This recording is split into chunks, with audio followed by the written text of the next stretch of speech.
Gitanjali multispeciality hospital हे वाईमधलं एक नावाजलेलं hospital आहे आणि या हॉस्पिटलचे डायरेक्टर डॉक्टर सिद्धांत जयघोष कद्दू हे आज आपल्याकडे आलेले आहेत. डॉक्टर कद्दू हे जनरल लॅप्रोस्कोपिक आणि एंडोस्कोपिक सर्जन आहेत. ते या ठिकाणी गेली अनेक वर्ष कार्यरत आहेत. या हॉस्पिटलचं नाव गेली 35 ते 40 वर्ष समाजामध्ये एक अत्यंत उत्तम हॉस्पिटल असं आहे.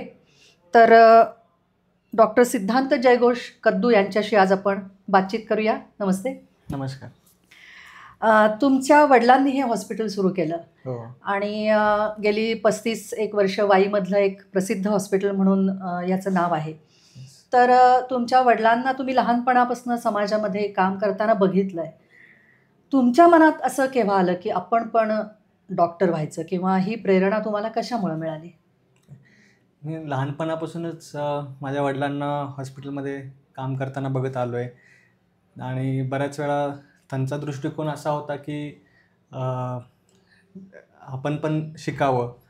त्यामुळे ते मला त्या पद्धतीने एक्सपोज करत गेले. जरी शाळेतून असलं तरी पेशंट्सच्याबद्दल बोलणं, मी मधून अधून येत असायचो हॉस्पिटलमध्ये. घर आणि हॉस्पिटल आमचं एकच जवळ, त्याच्यामुळे मधून अधून माझ्या हॉस्पिटलमध्ये येणं व्हायचं. पेशंटशी बोलताना मी त्यांना पाहायचो, किंवा थोडासा मोठा झाल्यानंतर ते मला बसायलासुद्धा सांगायचे त्यांच्यासोबत OPDमध्ये. MBBSला जायचे आधी सुद्धा बऱ्याच वेळा त्यांच्यासोबत बसायचो, काही ना काहीतरी मदत करायचो हॉस्पिटलमध्ये, किंवा इवन ऑपरेशन्सला बघायला मला जस्ट इंटरेस्ट असायचा की माझे वडील काय करतायत बघायला, किंवा इवन ते सुद्धा ते इतक्या चांगल्या पद्धतीने मला सांगायचे की असं आज ऑपरेशन आहे, असं करणार आहोत. त्याच्यामुळे मला तेवढा इंटरेस्ट यायचा आणि जाऊन आपल्याला बघायलाच वाटायचं. सो ज्यावेळी मी बघायला जायचो मग त्यातून एक इंटरेस्ट निर्माण झाला.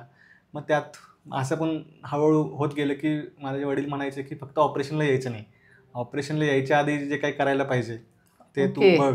ते त्या पद्धतीने पेशंट कसा घेतला पाहिजे, पेशंटची आधी पूर्वतयारी काय पाहिजे, हे सगळं तू बघितलं पाहिजेस. माझ्यासोबत फक्त ऑपरेशनला यायचं नाही.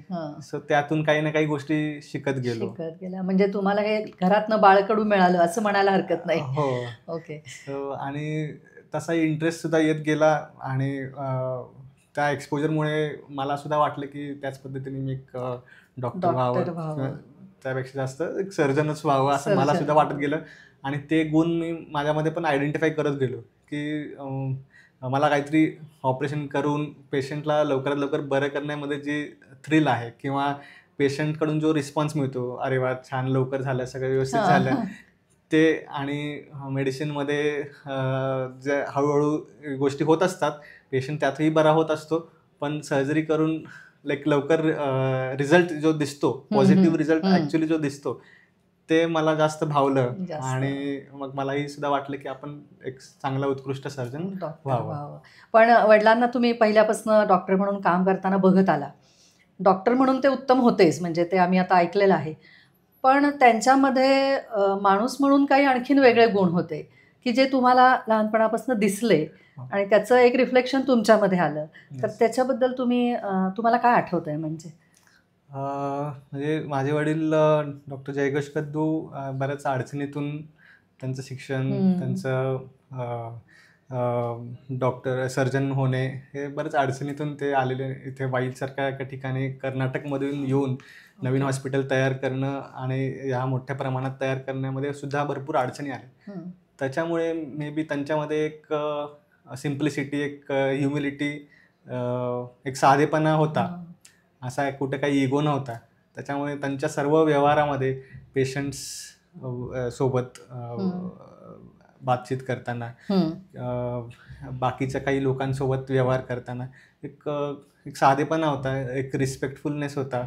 पेशंट्सच्या अडचणी समजून घेऊन ट्रीटमेंट देणं, पेशंटच्या अडचणी असायच्या त्या सांभाळून त्यांना ट्रीट करणं, हे असे काही गुण होते जे मला भावले. आणि ते आजसुद्धाही ते मला लक्षात आहेत, कारण मी त्यांच्या लहानापासून ह्या गुण बघत गेलो आहे. त्याच्यामुळे असे पेशंट्स आले की मला थोडंफार आठवतं की अच्छा पप्पा असले असते तर ते असे या पद्धतीने बोलले असते, किंवा अशा एका वेळी मला आठवते असं कुठलं तरी एक पेशंट होता आणि ते ह्या पद्धतीने बोलले होते, असं असं होतं, त्याला आपण ह्या पद्धतीने आपल्याला पण हँडल केलं पाहिजे. एक त्याची एक थोडीशी आयडिया आहे म्हणण्यापेक्षा ती एक समज तयार झाली की कशा पद्धतीने त्यांच्याशी वागलं पाहिजे. म्हणजे फक्त डॉक्टर म्हणून नाही तर माणूस म्हणून आपण त्यांच्याशी जास्त कनेक्ट व्हायला पाहिजे. म्हणजे त्याचंच मला वाटतं एक रिफ्लेक्शन असं की आत्ताच आम्हाला समजलं की तुम्ही गडचिरोलीला निर्माण संस्थेमध्ये काही काळ आता पुढे काम करण्यासाठी जाणार आहात, कारण ते पूर्ण सेवाभावी आहे तिथलं. त्यामुळं ती तुमची आता पुढची मला वाटतं एक स्टेप आहे असं म्हणायला हरकत नाही. नाही, त्याच एक सोशल वर्कचा एक त्याच्यामध्ये त्यांचा गुण होता. सो ते आपल्याला सुद्धाही वाटतं की आपण पण कुठेतरी सोसायटीला परत द्यावं. त्याच्यामुळे आताच रिसेंटली एक सर्च इन्स्टिट्यूटला गडचिरोलीमध्ये सर्जरी कॅम्प आहे, तिथे मी जाणार आहे. आणि तिथले जे ट्रायबल लोक आहेत, जे गडचिरोलीमधले जे आदिवासी वर्ग आहे, आणि राणीबंग मॅडमनी चालू केलेले जे सर्च इन्स्टिट्यूट आहे, तर त्या इन्स्टिट्यूटमध्ये जाऊन आपली सेवा देण्यासाठी हा एक योग आहे. सो तो मी खूप उत्सुकतेने करू इच्छितो. समाजाचं देणं आपण आहोत हे भावना त्याच्यामध्ये आहे, नक्कीच हे कौतुकास्पद आहे.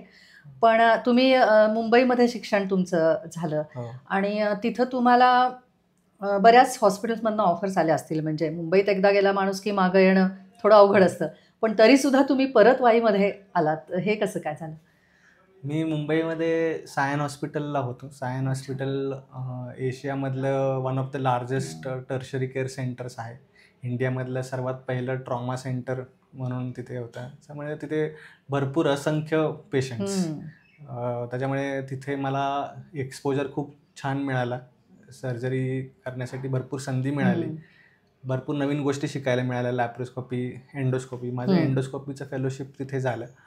त्याच्यामुळे आणि आजूबाजूला पण सगळे असे नामवंत डॉक्टर्स होते ज्यांच्याकडे मला जायला संधी मिळाली.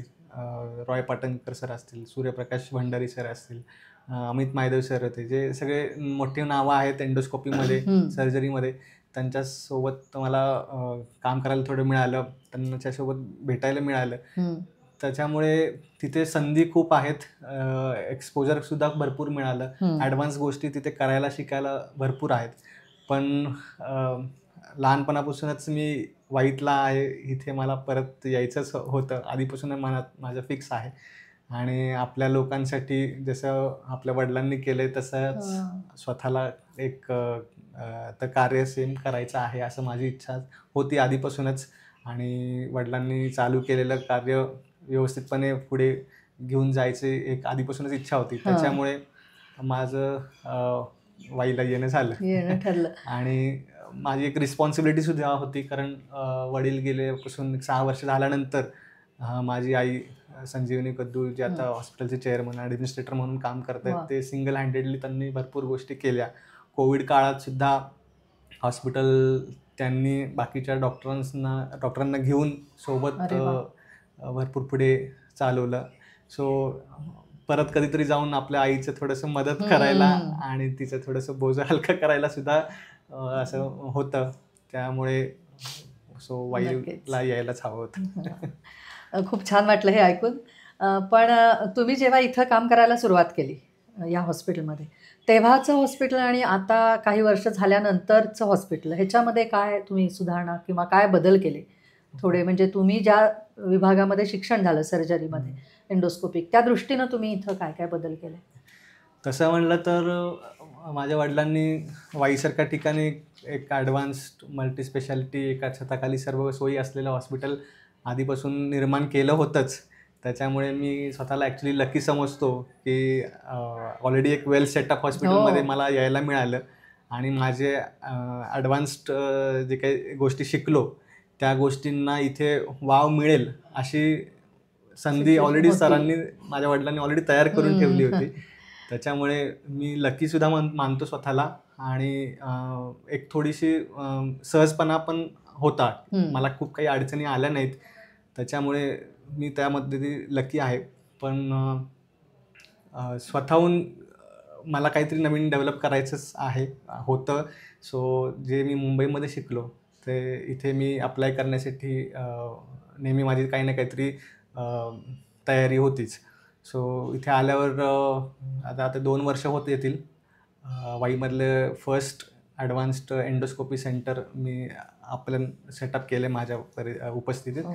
सो वाई आणि आजूबाजूला असं एक कॉम्प्रिहेन्सिव्ह एंडोस्कोपी युनिट जिथे बेसिक प्रोसिजर्स, एंडोस्कोपी प्रोसिजर्स, दुर्बीणद्वारे बेसिक प्रोसिजर्स शिवाय advanced procedures, even endoscopic surgeries, polypectomies, ERCP वगैरे जे आहेत, ह्यासुद्धा वाईसारख्या ठिकाणी आपण एकाच ठिकाणी करतो, जे आजूबाजूला अजून कुठे नाही आहे.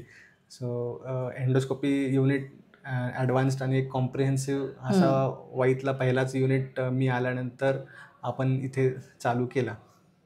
आणि लॅप्रोस्कोपी युनिटसुद्धा म्हणजे आधी बरेच लोक येऊन इथे करायचे, पण आल्यानंतर इथला आमचा स्वतःचा सेटअप आम्ही चालू केला.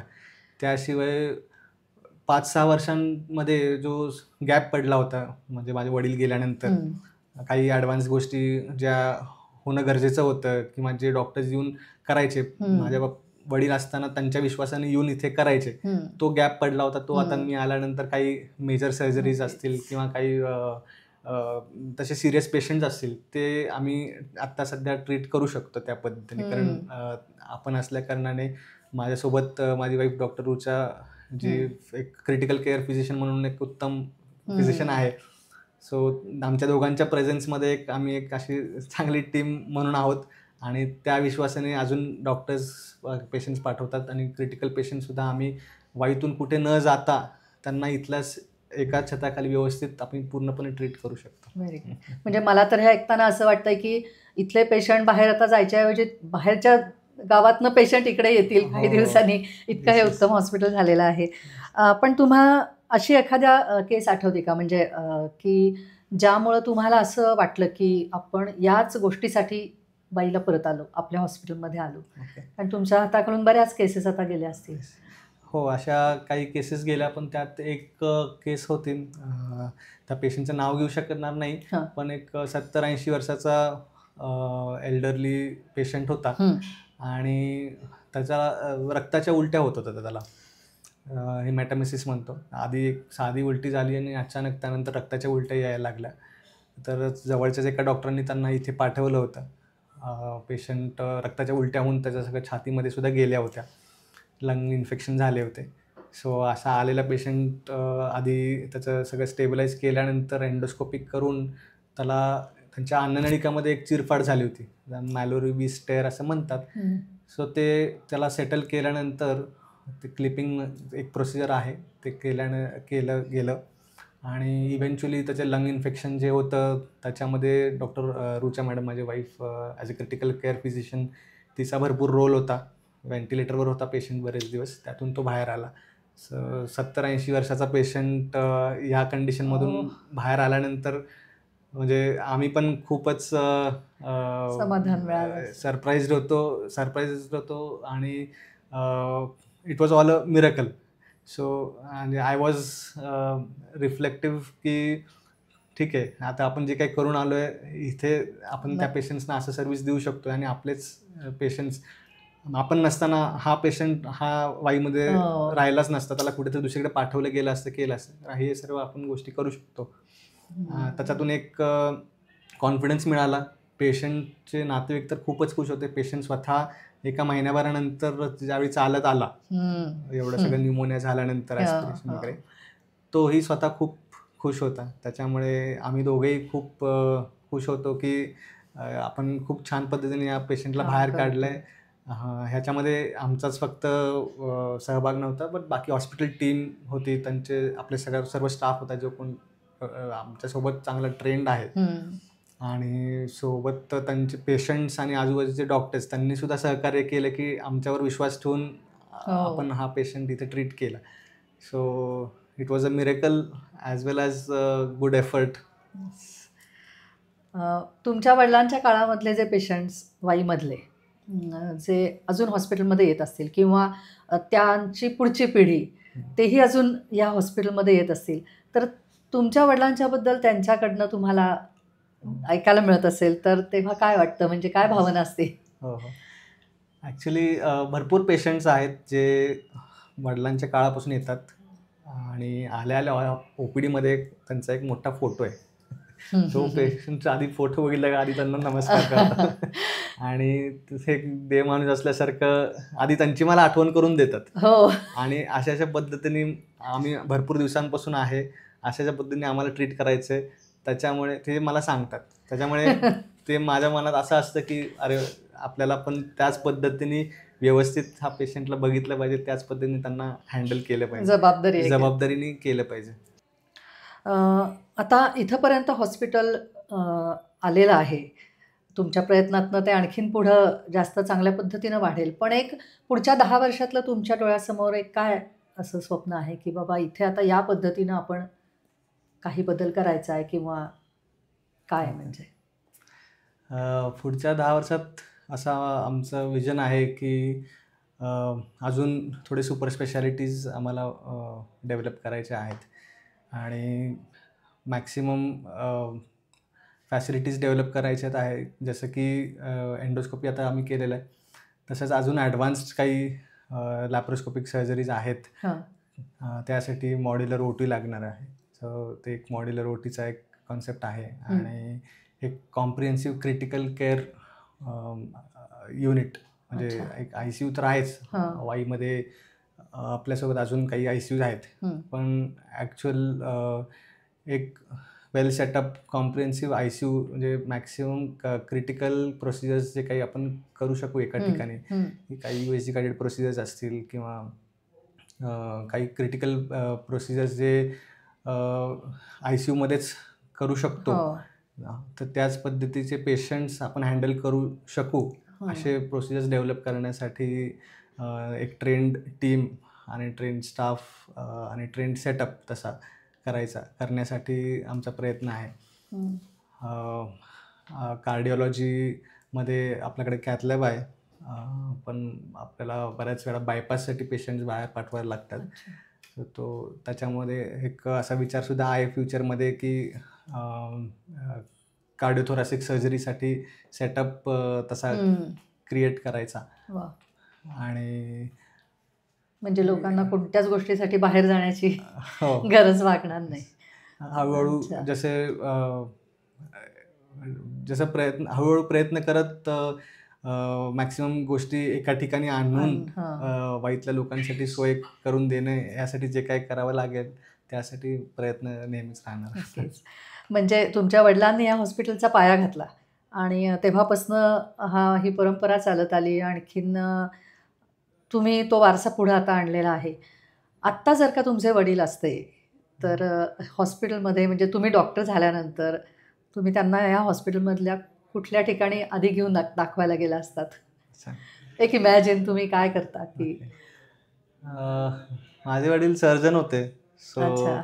त्यांचं खूप म्हणजे सर्जरीची ओढ होता हं. आणि त्यांना आय थिंक सर्जरी आणि सर्जिकल डिपार्टमेंट आणि आत्ता जे काही नवीन फॅसिलिटीज आपण ॲड केलेत एंडोस्कोपी हां. आणि युनिट वगैरे ते कदाचित त्यांना खरंच बघायला आवडायचे आणि मी सुद्धा स्वतः ते चालू केलेलं आहे. त्याच्यामुळे त्यांना आधी तिथेच घेऊन नक्की. गेलं असतं. ॲक्च्युली एक लहानपणाची आठवण आहे. असं मे बी 12वीत वगैरे असताना किंवा फर्स्ट इयर MBBSलाच वडिलांसोबत एका कॉन्फरन्सला गेलो होतो. ते ॲक्च्युली एंडोस्कोपीचं कॉन्फरन्स होतं कोल्हापूरमध्ये हं. आणि तिथे एंडोस्कोपी ट्रेनर्स होते. माझे वडील ॲक्च्युली जनरल सर्जन म्हणून होते. त्यांनी लॅप्रोस्कोपी, एंडोस्कोपी खूप काही केलेलं नव्हतं ट्रेनिंग. हं. बट ते खूप उत्सुकता असायचे नवीन-नवीन गोष्टी शिकायला. हं. So maybe at the age of 60, 61, 62 त्यावेळीची गोष्ट आहे. सो आम्ही एंडोस्कोपी ट्रेनरवर प्रॅक्टिस करायला तो वर्कशॉप होता तिथे त्या कॉन्फरन्समध्ये. सो माझे वडील त्या एंडोस्कोपी ट्रेनरवर ते एंडोस्कोप कसा हँडल करायचा त्याचं ट्रेनिंग घेत होते आणि मी त्यांच्यासोबत होतो आणि आमच्यासोबत एक ट्रेनर होता. सो तो माझ्या वडिलांना कसं करायचं, काय आहे ते सगळं सांगत होता आणि त्यात माझे वडील मला म्हणाले, की "घे, तू पण करून बघ." सो मग मी पण काहीतरी जस्ट हातात घेऊन जस्ट बघत होतो काय कसं करायचं आणि तो समोरचा ट्रेनर म्हणत होता, अरे इतने जल्दी सीखने वाले हो आप MBBS भी नहीं हो, अभी अभी से सीखना है आपको. तर ते म्हणजे असं होतं हो, की ते त्यावेळीपासून त्यांना खूप मनामध्ये एक्सपोजर होतं. द्यायची इच्छा असायची आणि मी पण त्यांच्यासोबत नेहमी राहत शिकत गेलो. सो तो एक एंडोस्कोपीचा इन्सिडेंट आठवतोय. त्याच्यामुळे मे बी ते शिकत होते, करू ते आणि स्वतः करू शकले नाही पुढे एंडोस्कोपी. पण मी आता हां, ॲडव्हान्स एंडोस्कोपी करतोय. हे त्यांना बघायला आणि जे काही सेटअप केलं आहे ते बघायला खरंच त्यांना खूप आवडलं असतं. आवडलं असतं. आणि may be yes. Same incidents ते आत्ता असले असते तर मी त्यांना सांगून दाखवलं असतं. नक्कीच. ऐकून खूप छान वाटलं. तुम्हाला तुमच्या सगळ्या पुढच्या भविष्यासाठी आमच्याकडून शुभेच्छा. Yes, thank you.